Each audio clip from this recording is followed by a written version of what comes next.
welcome back to my channel. I'm so excited to shoot a video for you today. I know it's been a while. I'm sorry about that. I'm still wrapping my head around a lot of things, but I think I'm finally getting down to scheduling my things a little bit better, so I hope I'm going to be doing a lot better from now on. In addition, I've also had to share custody of the camera with my fiance, who also has to record some videos nowadays. You know what? Hold on for a second. I'm boiling in this sweater. I have to change. Okay, much better. Today's video is going to be more of a talk-through video. I need to swallow. Okay. Today's video is going to be more of a talk-through video. I don't think I've ever done that in my channel before, but I wanted to address a problem that many of you have been writing to me about, and it's a problem that I have been fighting all of my life myself, especially here in Barcelona, where there is a lot of humidity in the air, and that is frizzy hair. I've been trying to figure out ways to deal with it and finding out ways that work with least amount of effort. And I think I found something. It's a cool little trick that I incorporate while my hair air dries, and it has made a world of difference for me, and I wanted to share that with you today.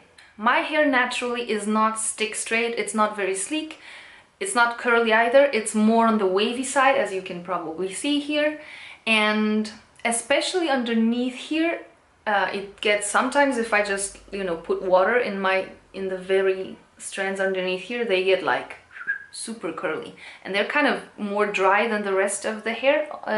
Also, I've been getting some grays, yes, and funnily enough, I've been getting them mostly underneath here, and gray hair has a tendency to be even more unruly and frizzy, as probably all of you who have gray hair probably know what I'm talking about.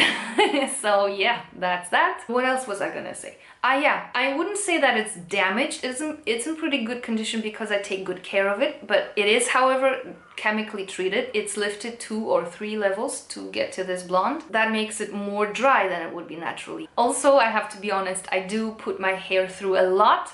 For this channel, for example, I do some heat styling, so it's bound to have a little bit of breakage as well. So if I were to, for example, let my hair air dry without putting anything in it, first of all, here it would, get crazy. Some strands I would just have completely straight, and over here I normally would have something of a sun of hair, baby hairs or hair that has broken off and just sticking out to every direction, and it looks kind of crazy. I don't want to talk about conditioning products and conditioning your hair because that's a given. You need to keep your hair moisturized because frizzy hair is dry, so you need to put back as much moisture as possible in it. And the best thing is to use good professional hair products that are going to care for your hair and that are suited for your hair type. But the absolute best thing that we can do for our frizzy hair, and it's also the hardest, is to stop using heat on it. Yeah. And I know it's hard because it air dries, it looks completely crazy, and we feel that we need to put some heat into it to be able to tame it. But if we are going to have any chance to repair our hair in the long run and make it less frizzy over time, is to let the heat go, unfortunately. So we have to find a way to do that. But lately I found a way to tame my hair immediately while it air dries, and that also helps me to stay away from the heat and help my hair over time. So before I say anything else, I'm gonna tell you what I'm doing currently. I'm using hair mousse for curly hair. Right now I'm using Vela Professional's Boost Bounce. It's a mousse for curly hair, and it has medium hold. It's a hold level 2 out of 4. While my hair is still soaking wet, I have of course conditioned it. I have detangled it with my Tangle Teaser. I then take a significant amount of this hair mousse. I distribute it in my palms, and I then distribute it throughout my hair. I actually apply a generous amount of hair mousse on the top of my head, and I slick my hair down, and I kind of plaster my hair down and force it to stay that way. And from the bottom I crunch the hair so that it stays in a more wavy form. So what this does is that the mousse forces the hair cuticle and all those little hairs to stay in a certain shape until it dries, which is kind of similar effect to heat styling, but it takes longer because you need to wait for the hair to dry completely before you brush this out. And please excuse my weird makeupless face. This was straight out of the shower this morning.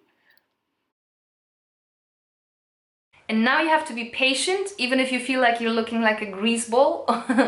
Or, you know, you're just gonna basically look like your hair is still wet, but you have to wait until it's completely dry and then brush it out, if you have this kind of hair texture anyway. Like, after I brush it out, I'm left with shiny, wavy hair. My waves are more defined. The appearance of frizz is practically non-existent. I really love this method. So here you can see how my hair looks after it's completely dry. Everything is glued to the surface. There are no little hairs sticking out, and that's the point. That's how I want to keep it until it's completely dry and it has set into its form. After that, I can brush it out and style it how I want. Usually when I dry it like this, I just brush it out and that's it. I just flip it to one or the other side to give it a little bit more volume. Usually don't wear it where I parted it while it was drying. And I'm ready to leave the house frizz-free and not embarrassed. A little disclaimer though, this might not work great on all hair types. Like, I'm not sure this would work so great if your hair is stick straight, but by all means try it out and let me know how that goes. I think it's best for hair that has some natural movement to it, like wavy textures or curly hair. It's great for curly hair as well. The only difference is you won't brush out curly hair, and you could also actually use hair gel. I know that Christina Butcher from Hair Romance, which is curly hair guru, I know she swears by this method and she uses hair gel. And then after her hair is completely dry, she kind of gently scrunches out a little bit of that, you know, crunchiness, obviously. I'm gonna link her video down below because if you're curly haired, you definitely have to see her video. I think that's all I wanted to say. If I think of anything else, I'll put it in the description box below. I hope you found this helpful. If you're fighting frizzy hair, this might be the way to go, so please try it out and see if it suits your hair type. And yeah, let me know what you think in the comments below and hit this video with a thumbs up if you liked it, and I hope to see you next time. Bye!